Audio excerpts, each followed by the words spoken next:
buhay o kabiguan, ng ligaya o lungkot. Kaya marapat lamang na tanggapin si Jesus bilang tagapagligtas at Panginoon.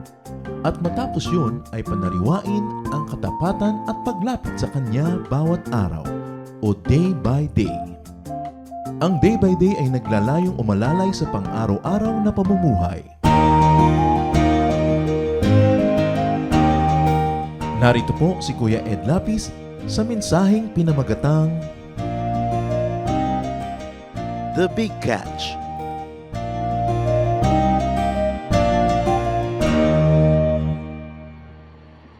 Luke 5:4-6.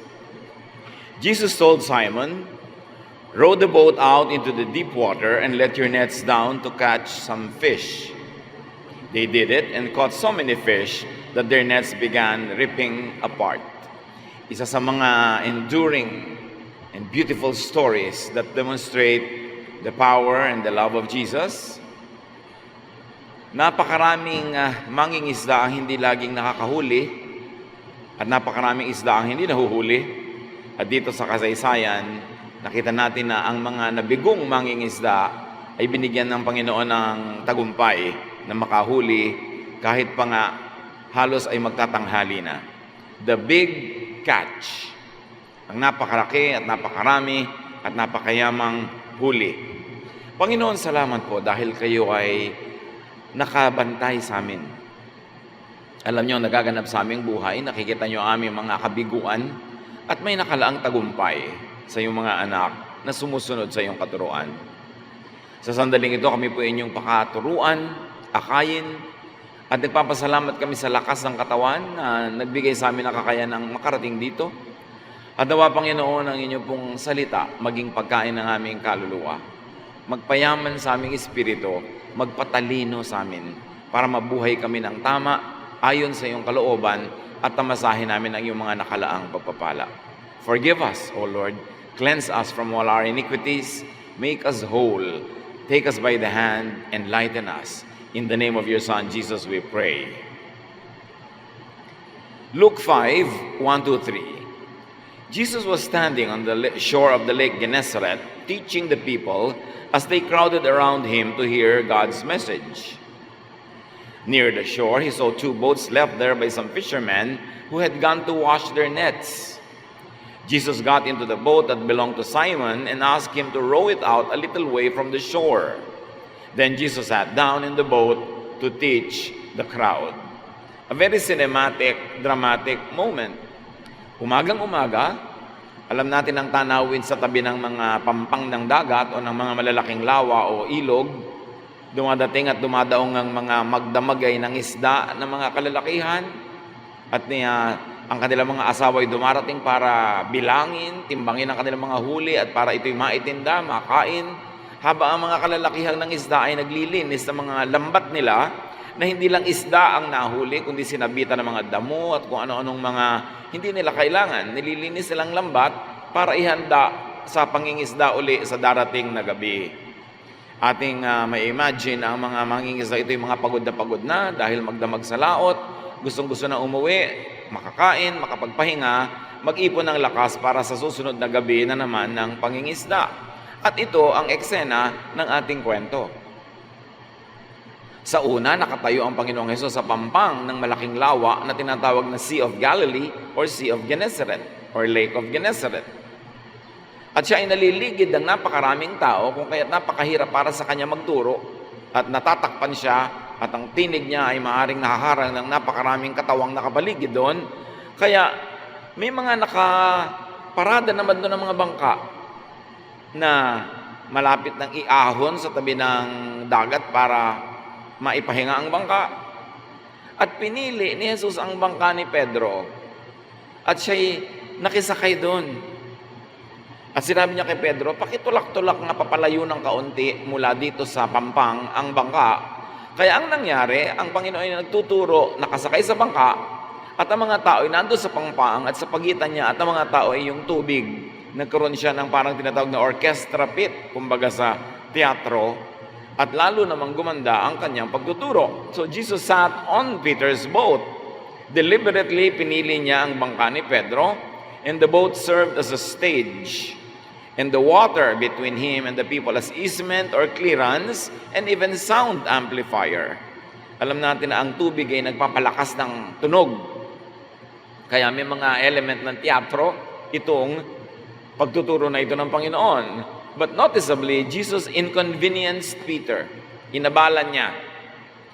Yung bangka ay aahon na sana doon sa pampang, ipinatulak pa niya palayo ng konti sa pampang at napunta na naman sa tubig. But because of that, syempre binabantayan ni Pedro yung kanyang bangka. Hindi rin niya maiwasang bantayan yung nakasakay doon at madinig ang sinasabi nito. So Jesus had Peter's ears, not only his boat. Talagang si Pedro naman ang pakay ng Panginoon nung araw na yon. Luke 5:4-5. When Jesus had finished speaking, he told Simon, "Row the boat out into the deep water and let your nets down to catch some fish." Hindi pa wari na kontento na nakisakay, pinalayo-layo sa pampang ang bangka. Ngayon ay may iba pang panukala ang Panginoong Yesus kay Pedro. Sabi niya, pumalaot kayong muli, magsagwan kayo, lumayo-layo doon at pumunta sa malayo, sa malalim, at doon ay muli niyong ihulog ang inyong mga lambat na malilinis na sana, patutuyuin na lang, ihuhulog na naman uli sa dagat at makakakuha na naman ng sari-saring mga naglutang doon at mga damo-damo. Verse 5, Master, Simon answered, "We have worked hard all night long and have not caught a thing. But if you tell me to, I will let the nets down." Karpintero po kayo, kami mangingisda. Malay nyo ba sa pangingisda, kami ang marunong dyan. At magdamag kaming nagsikap na mangisda, pero wala kaming nahuli ni isang pirasong isda.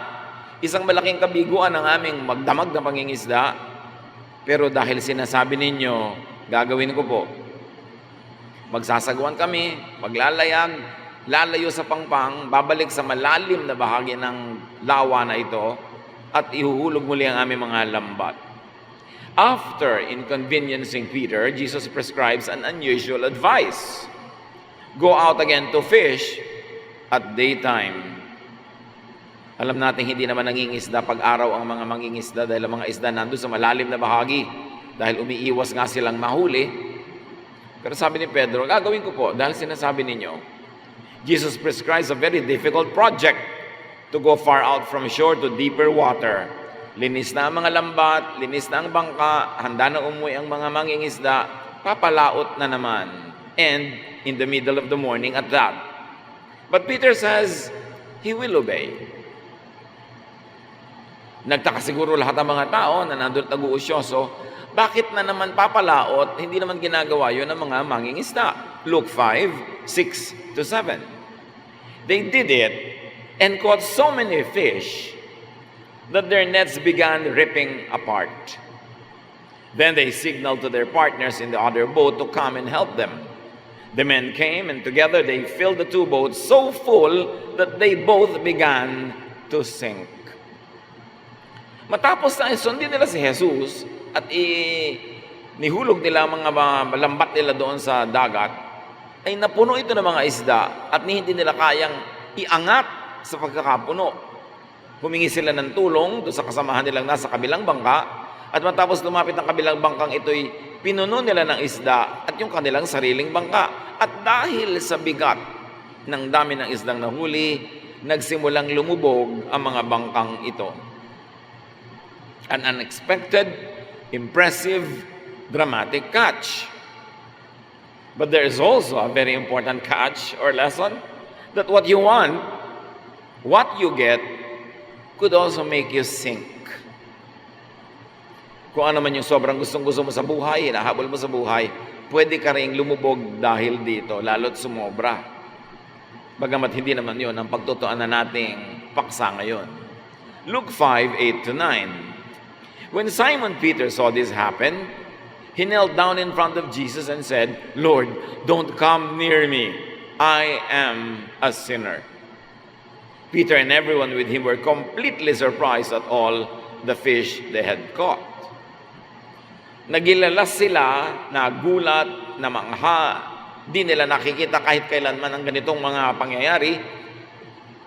Kaya't may biglang kaliwanagan na dumapo sa isipan nitong si Pedro. Lumuhod siya sa Panginoong Hesus at sinabi niya, layuan niyo po ako, makasalanan po ako. At yon ang naging bunga kay Pedro ng karanasang ito. The miraculous catch leads to a realization about Jesus. Lalo nilang nakilala si Jesus na kanina lang ay di nila naiwasang pakinggan dahil nakasakay sa bangka nila. At ngayon ay pumalaot sila dahil sa sabi nito at nakita nila ang hinahanap nila magdamag na di nila natagpuan sa katerbang isda. But the miraculous catch also leads to self-assessment. Ang tunay na nakakakita ng kapangyarihan, katauhan, katuruan ni Jesus ay di makaiiwas na suriin ang sarili sa liwanag na dala ni Jesus. At ang liwanag na ito ang siyang lalo pang nagpamulat kay Pedro na hindi siya makadiyos, na siya'y makasalanan at di karapat-dapat na si Jesus ay lumapit sa kanya sapagkat siya ay makasalanang tao. So obviously, the Lord went with them on board in their fishing expedition. Hindi bumaba ang nakisakay na Jesus, sumama hanggang doon sa laot. Kaya sabi ni Pedro, layuan niyo po ako. Hindi ako bagay na mapalapit sa inyo.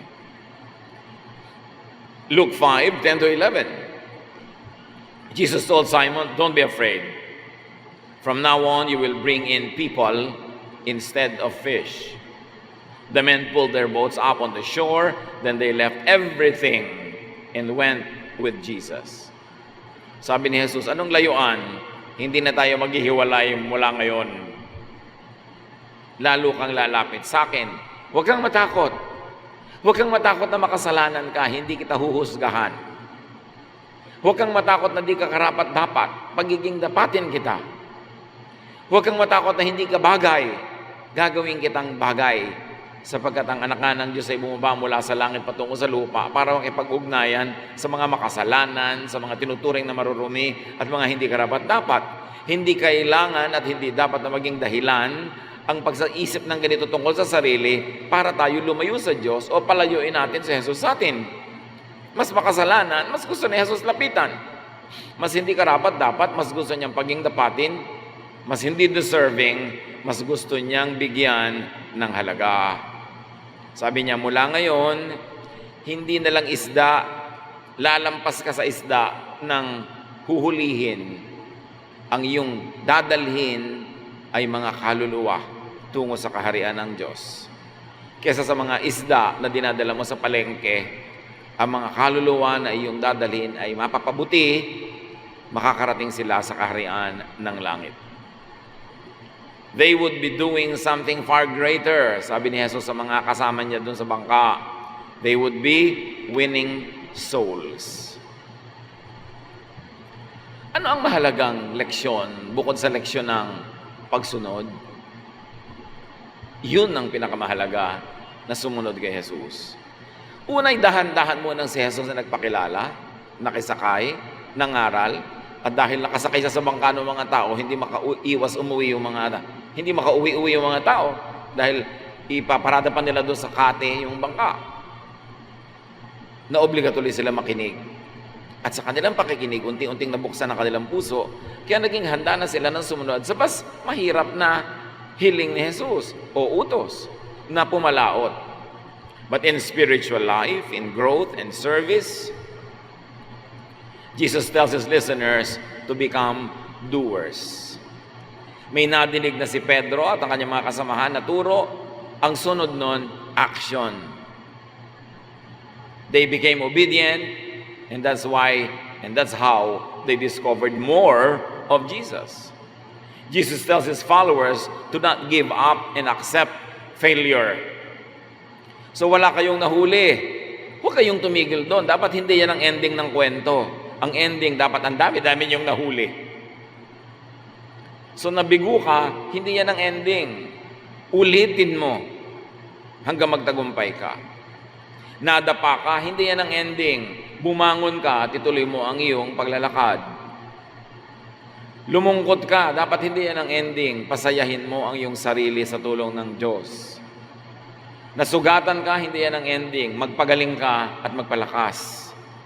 So yung pag-uwi nila Pedro, matapos ang magdamag na kabiguan, hindi dapat yun ang ending kasi nakilala na nila si Jesus. So binigyan sila ng napakagandang ending, pero kinailangan nila maging masunurin para ang ending na yun ay mangyari at makita nila, masaksihan at makapagpatotoo sila na pwedeng mangisda ng umaga na, pwedeng makahuli matapos ang isang magdamag na kabiguan, at pwedeng sa dami ng huli mo ay halos lumubog ka na sa dagat.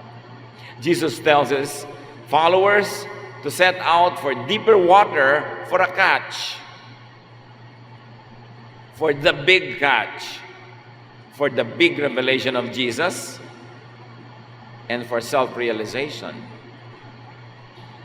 Hindi naman nahuhuli ang maraming isda doon sa pinakagilid na gilid ng pampang na napakababaw. Hindi mo naman basta na lamang tatabuin o sasalukin o hahawakan at uhulihin yung isda sa mababaw na lugar. Kailangan handa kang pumalaot, mapagod, pumunta sa mas malalim na lugar sapagkat nandun ang mga isda. At sa buhay natin mga kapatid, ganun din. Hindi ka pwedeng kumita ng malaki sa napakadaling paraan lang. Hindi ka pwedeng tatamad-tamad kung gusto mong malaking huli. Hindi pwede yung kasabihang, di bali ng tamad, hindi naman pagod. Pagka hindi ka napagod, hindi ka makakahuli ng marami. At ang ikakapagod mo later on, gutom. Mapapagod ka sa gutom. Mapapagod ka sa kahirapan. Gusto mong maraming matutunan, hindi pwede yung pa-absent-absent, konting aral lang, konting review. Kailangan pupunta ka sa deep water. Talagang lulusungin mo ang karunungan. Hindi pwedeng gumanda ang relasyon ninyong magkaibigan, mag-asawa, magkakamag-anak, na puro madali lang ang gagawin mo. Pag tinatamad ka, ayaw mo na ipagluto yung asawa mo. Pagka tinatamad ka, ayaw mo sundin yung magulang mo. Hindi lalalim ang inyong samahan, hindi titibay. Hindi pwede na nagnenegosyo ka. Tatamad-tamad ka. Pagka tinatamad, nakasara ang tindahan. Pagkatapos, panay ang paglilibang, hindi ka makakahuli ng marami. You've got to go to the deep water, whatever it is. And today, we like to focus on our spirituality. Hindi ka pwedeng mag-mature sa Panginoon. Hindi ka pwedeng lumago. Makakita ng maraming mga katuroan, natatamad-tamad ka magbasa. Isang verse pa lang, inaantok na. Pa-absent-absent sa worship. Doon na nga nafe-feed ang espiritu. Ayaw magkaroon ng ministry, ayaw ma-involve. Gusto pagkatas uwi agad, nagmamadali. Hindi pa tapos ang worship, tatatakbo na palabas. Akala mo noon may paagaw ng kayamanan doon sa labas. Gusto madali lang, magaan lang. Walang lalago sa ganon, lalo sa spiritual life. Go to deeper water, which really means grow and mature spiritually. Kaya in-spiritualize ang Panginoon yung example. Una, nahuli nila fish. Tapos sabi niya, I will make you fishers of men. Hindi lang fish ang mahalaga, hindi real material ang mahalaga. Ang mahalaga is the kingdom of God. So kung gusto mo maglagay ng isda sa iyong lambat para mo lamang mapagkaperahan, lalong dapat magdala ka ng isda sa iyong lambat para madala mo sa paanan ng Panginoon para lahat masaya. Lahat magkaroon ng kaligtasan at lahat magkaroon ng buhay na walang hanggan. You've got to grow. Which it really means go for solid spiritual diet, not just milk. Ang isa sa mga hamon sa pagtuturo sa mga anak ng Diyos is, gaano ka kahanda na kumain ng solid food? Pag naturuan ka ba ng medyo mahirap maintindihan, magtatampo ka na, magagalit ka na, o aalis ka na at lalayas? Pwede ka bang turuan ng mga bagay na nakakasakit ng kalooban habang pinag-aaralan, pero yun ang kailangan mo para matuto? O gusto mo bine-baby-baby, punayang pa-baby ang gusto ng mga anak ng Diyos, ayaw na itinutuwid, ayaw nang nadidisiplina, ayaw nang nagkakaroon ng responsibilidad, you will never grow. Go for difficult lessons and learning, not just for the easy ones. Dapat handa tayong dagdagan ng alam, lakihan ng isip, laliman ng pangunawa. Go for advanced studies, not just basic ones. Halimbawa sa ating Sunday school, which we do every Sunday, ang dami nating lesson. Merong salvation. At pagtapos ka na doon, merong basic growth. Pagkatapos ng basic growth, merong advanced growth. At pagkatapos doon, marami pang sunod-sunod na mga lesson na pag natapos mo ng lahat at saka ka na lang dapat pwedeng pumili ng kahit anong Bible study class pag linggo na gusto mong salihan, pero tapusin mo lahat yung mga basic at saka yung mga nakalinyang mga programa para ka lumago. Pero hindi, aaten lang ang mga tao ng Sunday, nagkakandara pang umalis, ayaw man lang umaten ng Bible study. How can you grow?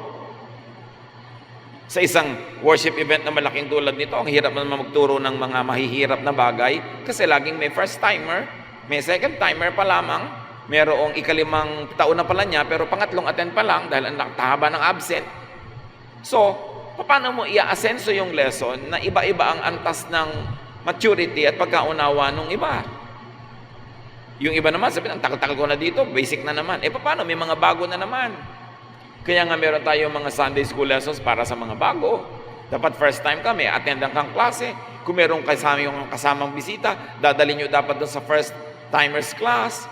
Dahil merong lesson para sa kanila. Dahil alangan naman pumasok ka sa school, kasabay mo agad yung mga fourth year high school. Di syempre magsisimula ka muna sa grade 1, grade 2, grade 3. At ang hamon sa isang malaking event na tulad nito, magkakahalo lahat ng grade 1 hanggang PhD. Paano mo papakainin ang lahat na ang lahat ay masisyahan at tugma sa kanilang level of maturity ang makakain nila? It's a great challenge. That's why you have to attend specialized classes. Advanced studies, not just basic ones. Go for spiritual service, not just for being served. Ang isang patotoo na tayo mature na sa Panginoon, hindi na lang tayo lagi yung pinaglilingkuran. Tayo naglilingkod na rin. Hindi lang tayo lagi ang tinuturuan. Nagtuturo na rin tayo. Hindi na lang tayo lagi ang kinakantahan. Kumakanta na rin tayo. Hindi tayo lagi ang dinadalaw. Dumadalaw na rin tayo. Para ganun, ang kingdom of God will go full circle and the new converts will become now mature leaders who will bring in fish into the kingdom of God. Go for giving, not just receiving. Go for caring, not just being cared for. Yan ang napakahalaga. Go to your deeper water. Pag buwan na, taon ka nang umaattend ng church, wala ka pang ministry, wala ka pang sinasalihang small group, Bible study group, sambahay, in our case, ano nga asahan natin? Sunday lang? Naku, napakahirap mag-grow nun. Samantalang, you have an entire universe to fill with knowledge. 1 Corinthians 3, 1-3, sabi ni Paul, my friends, you are acting like the people of this world. That's why I could not speak to you as spiritual people. You are like babies as far as your faith in Christ is concerned. So I had to treat you like babies and feed you milk. You could not take solid food, and you still cannot because you are not yet spiritual. Yan ang frustration ni Paul at pamanhik niya sa mga taga-Corinthians na mag-grow, umasenso. Sabi niya, para lang kayo mga taga-sanlibutan. Halos hindi makita na iba kayo sa mga taga-sanlibutan. Hindi ko kayo maituring na spiritual kasi hindi pa kayo spiritual. Hindi ko kayo maituring na mga mature people at itinuturing ko kayong parang bata at ang pinapakain ko lang sa inyo, hindi solid food, gatas lang. Hindi nyo na makain doon ng solid food at hanggang ngayon, hindi nyo pa rin makain. Pag nakakarinig kayo ng mahirap na katuroan, kakaiba sa inyong inaasahan, nagkakaroon na kayo ng empacho, hindi na kayo matunawan, sumasakit ang tiyan nyo, nagtatampo kayo, nagagalit, sabi kasi hindi kayo spiritual. Sayang ang time wasted on extended infancy and childhood. Di ba kung minsan, meron tayong mga makikitang kaso ng mga tao na 5 years old na sila, pero pang 2 years old pa lang yung maturity ng brain, 10 na sila, pero pang 3 pa lang yung maturity, mamaya 25 na sila, yung katawan nila mature na, pero ang isip pang 7 years old. Sayang kasi napakaraming pwedeng maranasan, mangyari, magawa, hindi nangyayari kasi yung isip nila hindi pa mature. Isang uri yun ng karamdaman na Hindi dapat husgahan o pagtawanan. In fact, dapat ay tulungan. At sa spirituality, mga kapatid, ganun din. Napakarami pang dapat malaman, napakarami pang dapat ma-appreciate, at napakaraming dapat gawin. Pero paano kung ang isip mo ay immature? Hindi mo kaya yon. There's growth to complete. There is growth to enjoy in this short life. Kaya hindi tayo dapat nababara sa isang pambatang uri ng pananalig. Napakadaling ma-offend, napakadaling magtampo, napakadaling malito, napakadaling matakot. Pambata yun. So grow in knowledge, in wisdom, in discernment and spirituality.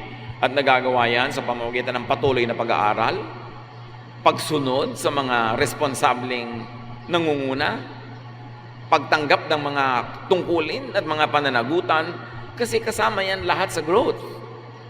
Hebrews 6:1-3, we must try to become mature and start thinking about more than just the basic things that we were taught about Christ. We shouldn't keep on talking about why we ought to turn from deeds that bring death and why we ought to have faith in God.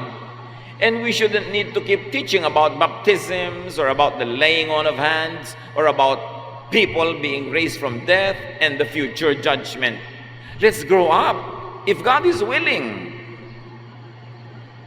Sabi ng may akda, dapat naman, tama na yung pagtuturo na naman natin ng salvation na naman. Hindi mo pa ba naintindihan hanggang ngayon? Pagtatalo-talo na naman tayo tungkol sa baptism? Lubog ba? Wisik? O buhos yan? Laying on of hands na naman, magtatalo-talo pa tayo? Dapat hinahawakan ba may sakit o hindi? Tungkol sa mga nabubuhay ng mga patay at puro future judgment, wala na ba tayong pag-uusapan kundi takutin ng isa't isa tungkol sa end of the world? Na kahit naman pabalik-balik na rin yung mga teksto, nobody really can fully understand it kasi talinghaga. Tapos laging yun ang pinag-uusapan yung hindi kayang maintindihan, takot lang ang nagiging ending. Wala na ba tayong ibang pwede pag-usapan kundi yung mga yan? Losing salvation o non-losing salvation? Pre-trib, post-trib, mid-trib? Tumanda na tayong lahat, pabalik-balik na lang yung mga topic na yan. At sinabi na yan mismo sa New Testament. Sabi sa Hebrews, dapat naman gumraduate na tayo sa mga pambatang topic na yan. Kasi ang dami pang ibang dapat mabatid tungkol sa Diyos. Ang dami pang dapat malaman at maranasan. Then let us set aside spiritual childishness. We have to mature. Sa mga tao, may nasasabihang isip bata. Sa spiritual life, maganda ba na masabihang isip bata? 1 Corinthians 13:11, sabi ni Paul, when we were children, and take note, spiritual children, we thought and reasoned as children do. But when we grew up, we quit our childish ways. Kahit sa pang-araw-araw na buhay, wala sa lugar yung matanda na isip bata, asal bata, kung mga tuwiran, pambata. Lalong-lalo sa spiritual life. Sabi ganoon, nung bata tayo, nung bagong-bago tayo sa Panginoon, understandable yung mga ganyang bagay. Pero ang tagal-tagal na natin, ganyan pa rin. Wala tayong pagbabago. Masusungit pa rin tayo, mga proud pa rin tayo, mga mararamdamin, mapangsarili, self-promoting pa rin. Dapat wala nang ganyan. Dapat nagmamature tayo pagtagal ng panahon. 2 Corinthians 3:18, the Lord's Spirit make us more and more like our glorious Lord. And this is what should be happening. Araw-araw, kaya nga tayo day by day, we grow in the Lord. Day by day, we depend on the Lord. And day by day, we become more and more like Jesus. Installment, araw-araw, pero dapat araw-araw may nadadagdag sa installment. May asenso, may nangyayari sa ating buhay. Ang ating masasamang asal ay umukonti ng kumukonti. Ang magaganda nating asal ay dumadami ng dumadami. Ang ating katalinuhan ay palaki ng palaki. At ang kadiliman ng ating isip ay palit ng palit. Dapat yun ang nangyayari. Huwag tayong makontento na katulad lang ngayon tayo nung kahapon at nung last week at nung last year. Anything should be continuously changing for the better. So ang lesson, hindi talaga pangingisda. Yung pangingisda was a springboard of a higher lesson, which is to grow from glory to glory. And for that to happen, you set out for deep water, for the big catch. to experience life-changing realizations, and to become a true and most productive fisher of men. To become more and more mature like Jesus. Suriin natin ang mga sarili natin, mga kapatid. Salamat kung meron sa atin at maraming nag-grow. Na-outgrow na natin yung dati mga kakitira natin na sobrang sectarian thinking. Kami lang ang tama, lahat mali. Kami lang ang saved, lahat hindi saved. Mga pambatang thinking yan. Sobra ka naman special para ikaw lang ang piliin ng Diyos. Wala na ba siya ibang mahal? Sobrang pambata at pang-isip bata yung tayo-tayo lang.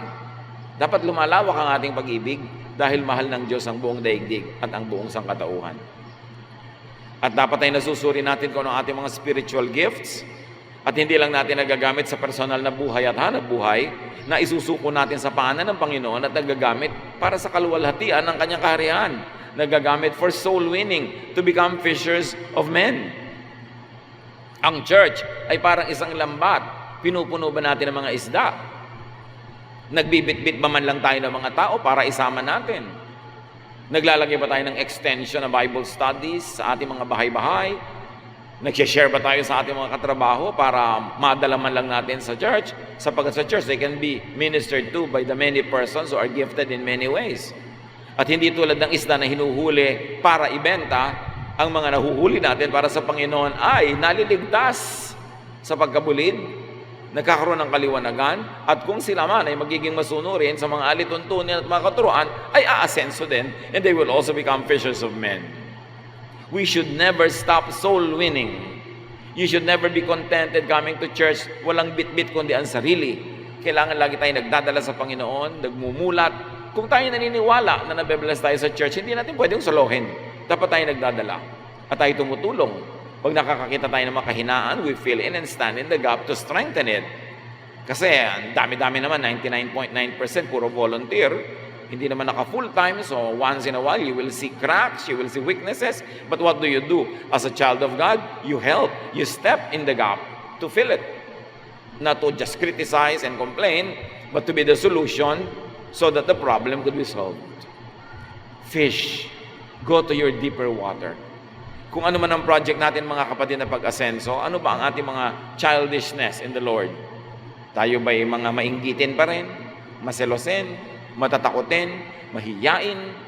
Tayo ba'y mayabang? Mapagmataas? Masyadong mga maseselan? Ayaw makihalubilo?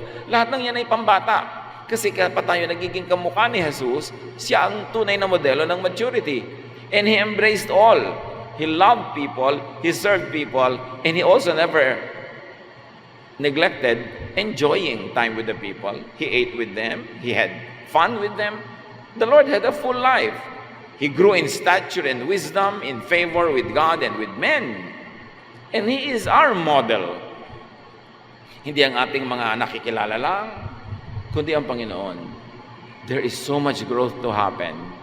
Sayang ang bawat araw na hindi tayo lumalago sa worldly or earthly intelligence, but very importantly, sa heavenly wisdom. Dear God, teach us to grow.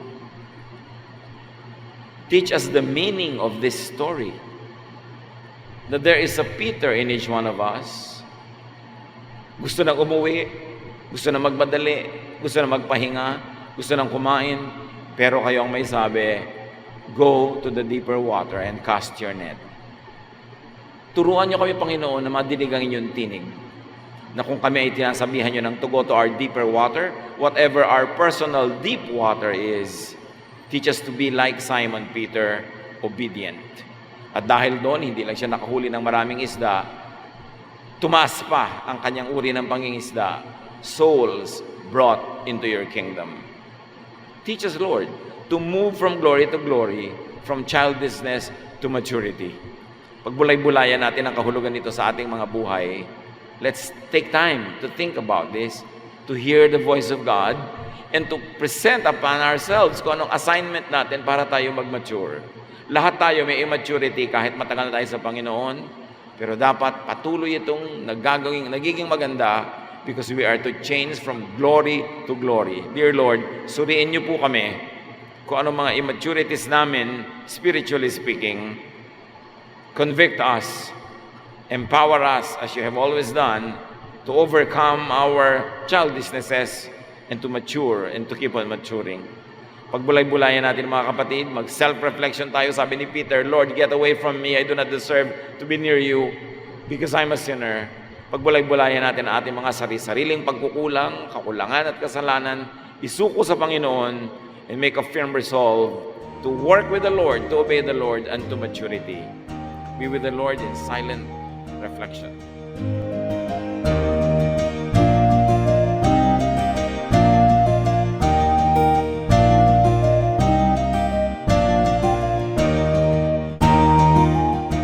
Ang katatapos pong mensahe ni Kuya Ed Lapis ay pinamagatang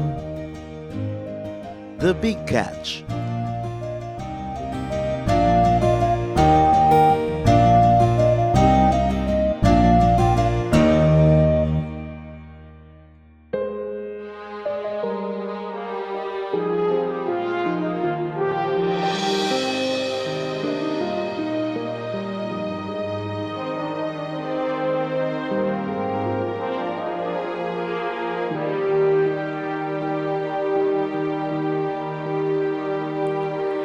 Di may hahambing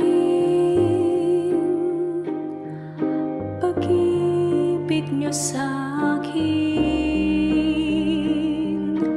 Di may haling tulad ang wagas niyong pagtingin. Ang iyong pagmamahal sadyang walang hadlang, wala sa kalagayan at katayuan.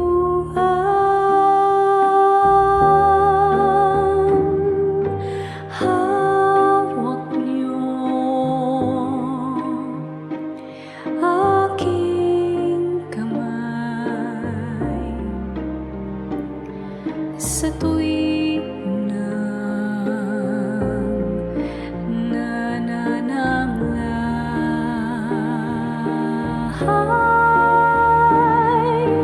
at sa tuwing magkamali. Walang hanggang pagpapatawad niyo sa'kin.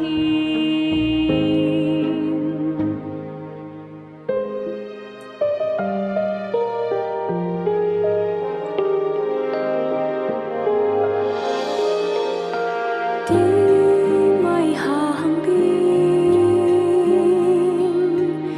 pag-ibig niyo sa'kin. Di may haling tulad ang wagas niyong pagtingin.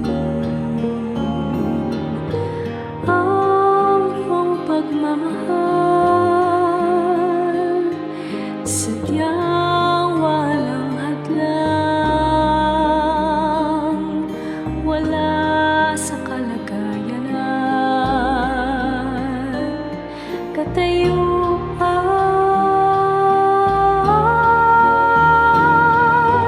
Hawak niyo aking kamay sa tuwing nanananglahay at sa tuwing magkamali. Walang hanggang pagpapatawad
Tayo po ay dumako sa ating hiyas ng lahi. Marami pong hiyas ang ating bayan na dapat ay makilala nating mga Pilipino. At hindi lang makilala, ito ay ating ganap na itanghal at gamitin sa ating pagsambang Kristiyano. Akala kasi ng iba, pag naging Kristiyano na sila, dapat Western na. O kaya kanluranin na ang paraan, ng musika, ng pananamit, ng pagsamba. Subalit napakayaman po ng ating mga kaugalian na kung atin lamang babawiin sa mga gawa ng kaaway at sa kadiliman magagamit para po sa kapurihan ng Panginoon at para rin sa ikatatanghal ng ating lahi. Sa atin pong hiyas ng lahi ay ngayon ay ating pakikinggan ng instrumentong patatag. Ito po ay isang paglikha ng tunog at musika ng mga kalinga.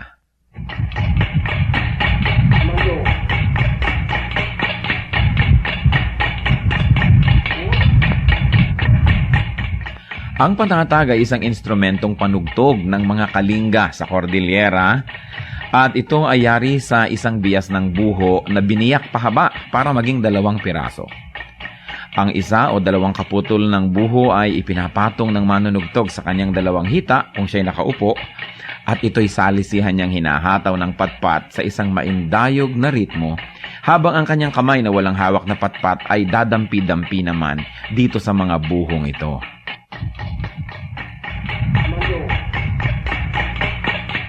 Maaaring sumali ang 1 hanggang 6 o higit pang mga manunugtog na salisihan ang pasok sa ritmo, habang sila ay nakapaghahabi naman ng isang melodya. Ginagaya ng patatag ang mga musikang nalilikha ng gangsa o ang mga mumunting gongs ng mga katutubong Pilipino sa Cordillera. Ang paglikha ng musika sa ating bayan, lalong-lalo sa mga kalinga, ay bunga ng pakiramdaman at pagbibigayan ng isang grupo ng manunugtog. Hindi lang tayo lumilikha ng tunog, hindi lang tayo lumilikha ng musika, patuloy tayong humahabi ng lipunan kung saan ang pagpapahalaga ng bigayan, pakiramdaman ay kitang-kita sa paglikha ng tunog. Sa paggamit ng patatag, ang mga kalinga ay isa-isang nag-aambag para makabuo ng isang melodya. Hindi lang isang tao ang gumagawa ng melodya at ang iba ay para lamang na tagatulong o background, kundi ang lahat ay kasama. Ang patatag ay maaari nating gamitin sa paglikha ng musika para sambahin ng Diyos. Kailangan lang masanay ang ating tainga sapagkat kung bago ay parang tayo'y naninibago. Subalit ang lahat po ng tunog ay bigay ng Diyos sa sinukob. At marami nga lang tunog ang ginamit ng kaaway ng matagal na. Dapat bawiin na natin at gamitin sa pagsamba sa Panginoong Hesus. Ang patatag ng mga kalinga, hiyas ng lahi, hiyas ng bayan.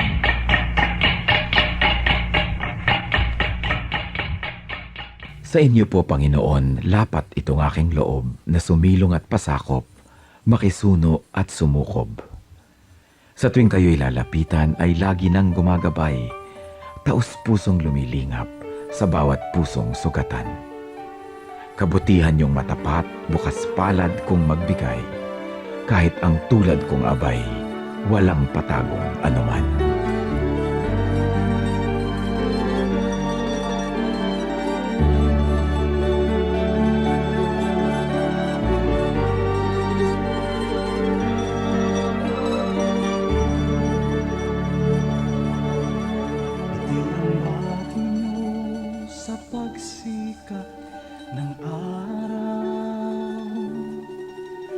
Sa karilagan ng takip siling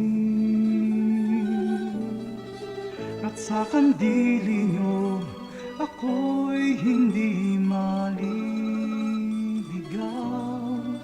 Datnan man ang unos sa lalim ng dilim.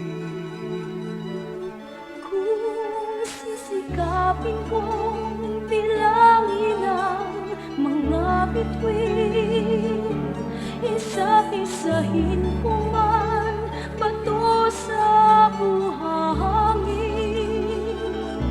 Walang makahihigit sa lawak ng iyong pagtingin, sa kalinga niyo pagmamahal sa akin.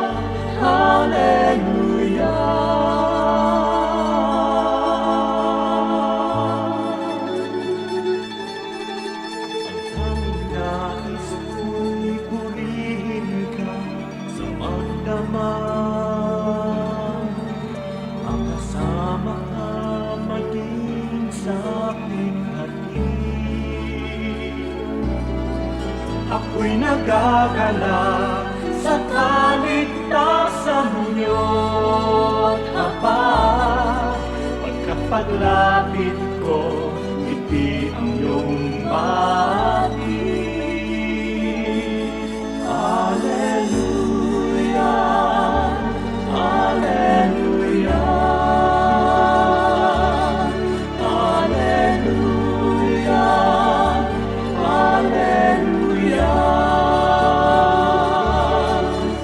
Hallelujah,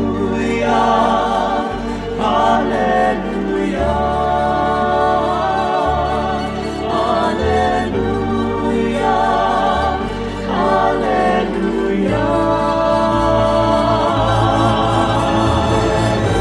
ngiti ang iyong bahagi sa bawat sandali. Kayo'y hindi nagsasawa. Ako'y dinilisan, di niyo hinayaan. Kayo ang laging kasama. Ngiti ang iyong bati sa bawat sandali. Kayo'y hindi nagsasawa. Ako'y dinilisan, di niyo hinayaan. Kayo ang laging kasama. Hallelujah, Hallelujah,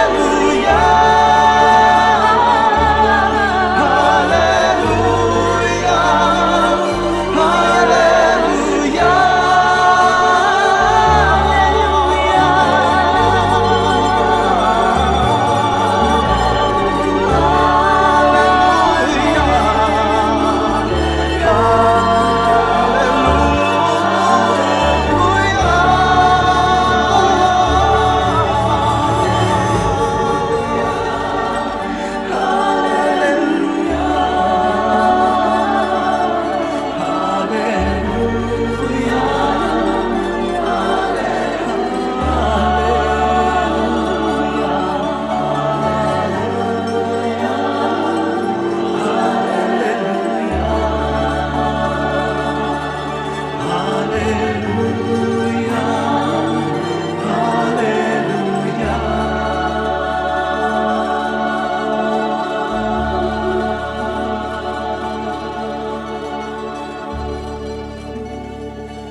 Ano ang kahulugan ng salitang Ginoo?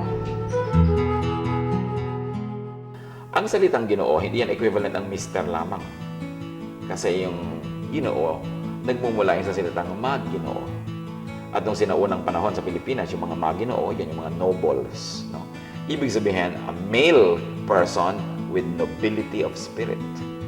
So, tama ang iyong behavior. Ikaw ay magalang sa mga babae, mapagkakatiwalaan, listo ka, marunong ka maghanap buhay, hindi ka umaasa sa iba, hindi ka sumasandal na lang kahit kanino, meron kang independence, fruitfulness, at mapagbigay ka lalo sa mga may sakit, sa mahihirap, sa mga babae at bata, at maging sa iyong kalaban ay gumagamit ka ng kagandahang asal.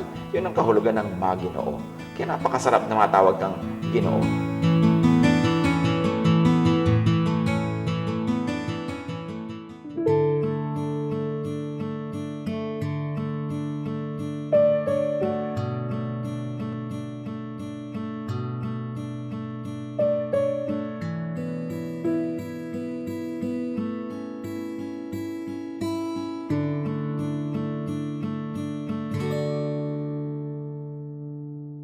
Magpakailan pa man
sa akin, di nababago ng hangin kahit saan pa man, kahit na sino man, kayo'y sa aming piling,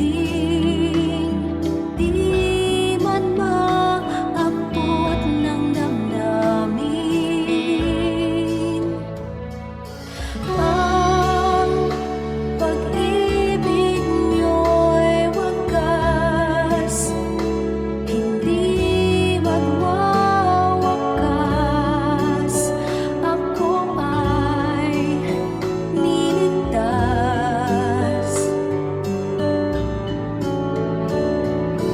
Ang pag-ibig niyo'y sapat, sa akin ay tapat, kahit na di ako karapat-dapat.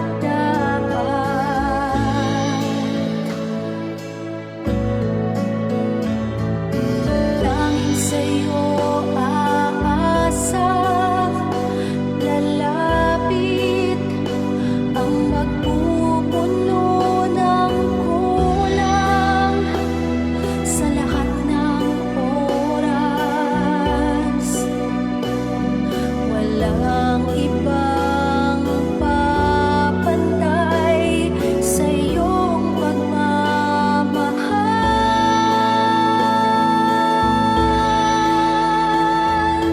Ang pag-ibig niyo'y wagas, hindi magwawakas. Ako ay niligtas.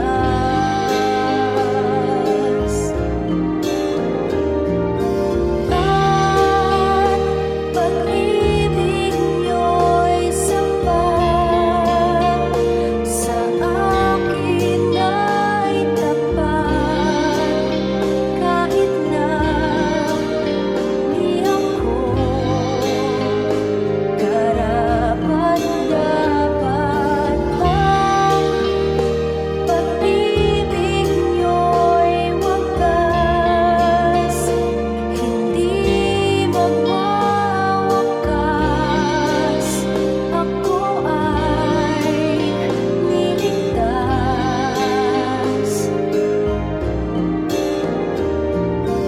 At pag-ibig niyo'y sapat, sa akin ay tapat, kahit na di ako karapat-dapat. Ang pag-ibig niyo'y wagas, hindi magwawakas. Ako ay niligtas.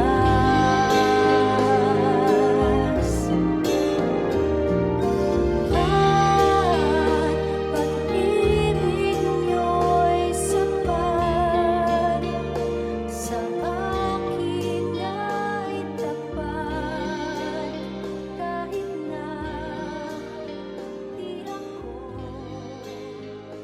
karapat-dapat.